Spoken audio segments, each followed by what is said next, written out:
आगे बढ़ जाते हैं बहराइच मामले में मुख्य आरोपी का एनकाउंटर। मुख्य आरोपी सरफराज को गोली लगी है। नेपाल भागने की फिराक में था सरफराज। आरोपी नेपाल सीमा के पास मौजूद था जहां पर मुठभेड़ हुई है उसकी पुलिस के साथ। तो मुख्य आरोपी का नाम सरफराज बताया जा रहा है और नेपाल भागने की कोशिश ये कर रहा था जो कि एनकाउंटर में मारा गया है।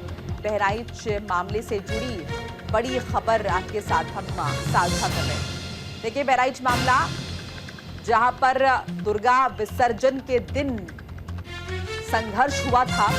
इस संघर्ष में एक शख्स की मौत हुई थी, कुछ लोग जख्मी हुए थे।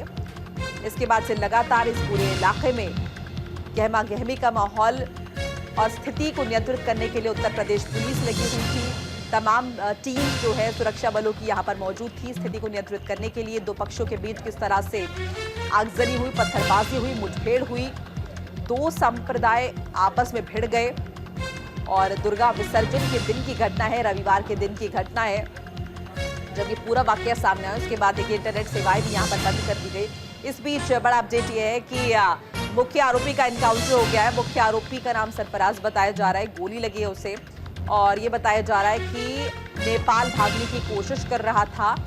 देखिए ये जो इलाका है बहराइच का, ये नेपाल बॉर्डर से सटा हुआ है तकरीबन और इसीलिए नेपाल बॉर्डर को सील भी किया गया था। यहाँ पर सुरक्षा बल मौजूद थे ताकि यहाँ से कोई भी जो आरोपी है वो नेपाल ना भागने पाए, नहीं तो उसे पकड़ना जाहिर तौर पर मुश्किल हो जाएगा।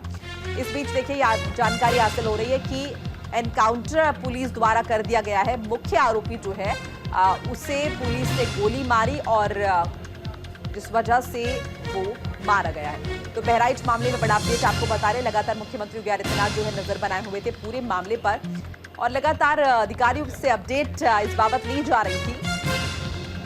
4 आईपीएस अफसर जो है वो बहराइच में तैनात है ताकि स्थिति को नियंत्रित किया जा सके। हमने वहां पर बड़े पुलिस अधिकारियों को भी देखा, वो लगातार चौकसी बरते हुए थे। इस बीच देखिए तमाम सवाल प्रशासन पर भी उठे थे कि प्रशासन अगर वक्त रहते एक्शन लेता, कार्रवाई करता तो शायद इतनी बड़ी हिंसा न होती, इतना इस तरह से जो है माहौल खराब नहीं होता, सांप्रदायिकता नहीं भड़कती। अगर एहतियातन, क्योंकि वहां से जुलूस निकलना ही था तयशुदा कार्यक्रम के हिसाब से, तो ऐसे में वो जो इलाका जिस तरह का बताया जाता है संवेदनशील इलाका है, ऐसे में वहां पर सुरक्षा व्यवस्था पहले से मौजूद होनी चाहिए थी ताकि किसी भी तरह की अनहोनी को टाला जा सकता। लेकिन प्रशासनिक चूक की वजह से ऐसा नहीं हुआ और जिस वजह से यहाँ पर हिंसा भड़की, हंगामा हुआ, आगजनी हुई, बहुत सारा नुकसान हुआ। ज्यादा इंफॉर्मेशन के लिए हमारे साथ अजय शर्मा जुड़ चुके हैं फोनलाइन के जरिए, बहराइच से हमारे सहयोगी है। अजय, क्या कुछ अपडेट है आपके पास, क्योंकि जिस तरह से जानकारी हासिल हो रही है कि मुख्य आरोपी का एनकाउंटर हो गया है, क्या कुछ इन्फॉर्मेशन आपके पास साझा कीजिए।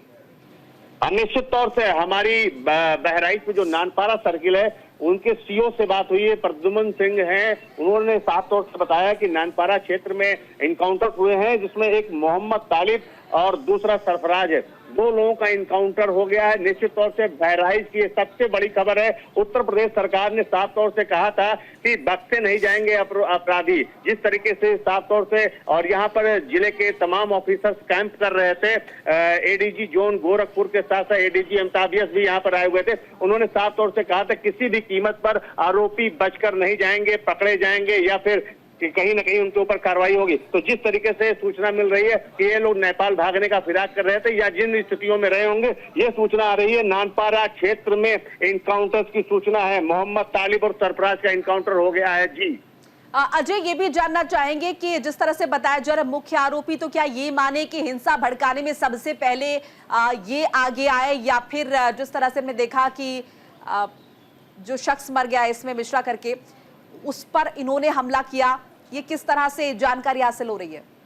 निश्चित तौर से इसमें मुख्य आरोपियों में यही लोग रहे, इनके द्वारा गोली दागने की बात प्रकाश में आई थी। जो सरफराज है इसी के द्वारा गोली चलाई गई थी जिससे राम गोपाल मिश्रा की मौत हो गई थी। वो जो छत पर चढ़ा हुआ था तो इसी ने जो सिंगल बैरल की बंदूक थी उससे गोली दाग दी थी अपने घर के अंदर। और एक लगातार हम लोग खबर सुबह से ही दिखा रहे हैं कि किस तरीके से राम गोपाल के को 3 गोलियां लगी थी, ताबड़तोड़ गोलियां मारी गई थी और उस पर तमाम छर्रे लगे हुए इसके शरीर पर। तो कहीं ना कहीं इस तरह की कार्रवाई इस बात के संकेत देती है कि उत्तर प्रदेश में किसी भी कीमत पर आपराधिक प्रवृत्ति के लोग बख्शे नहीं जाएंगे और अगर इस तरह की कोई कार्रवाई करेंगे तो निश्चित तौर से अंजाम वही होगा जो आज ये मोहम्मद तालिब और सरफराज का हुआ है। जी अजय, क्या कुछ और लोग इस मामले में आरोपी बनाए गए हैं? क्या उन्हें भी ढूंढने की कोशिश हो रही है? कुछ और लोग जो हिंसा को भड़काने का काम कर रहे थे, किस तरह से पुलिस की कार्रवाई चल रही है?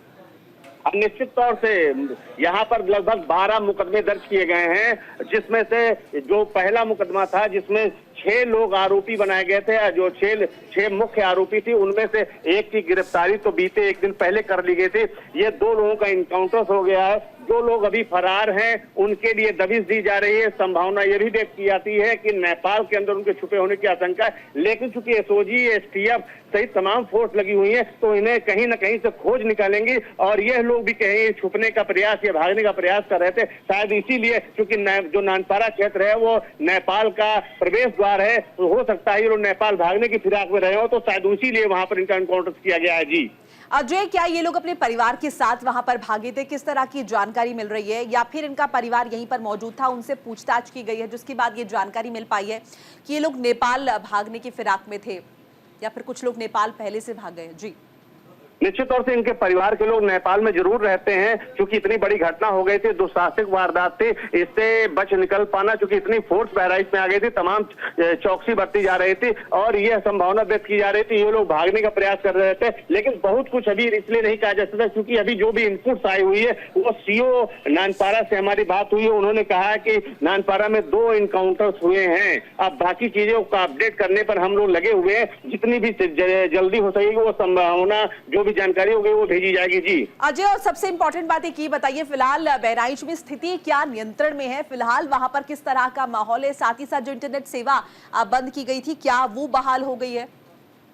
निश्चित तौर से यहाँ पर इंटरनेट सेवाएं बंद कर दी गई थी। अभी आज ही देर रात इंटरनेट सेवा बहाल की गई थी, जनजीवन सामान्य करने का प्रयास किया जा रहा था, लेकिन जिस तरीके से ये सूचना आ रही है उस सूचना के मुताबिक इनकाउंटर्स हुए हैं, नानपारा क्षेत्र में हुए हैं और ये नानपारा जो है ये नेपाल का प्रवेश द्वार माना जाता है। संभावना यही है कि ये लोग नेपाल भागने की फिराक में रहे होंगे, तभी इन्हें पुलिस ने घेर कर इनकाउंटर्स कर दिया है। जी ठीक है अजय, आप नजर बनाए रखिए। फिलहाल के लिए बहुत बहुत शुक्रिया आपका।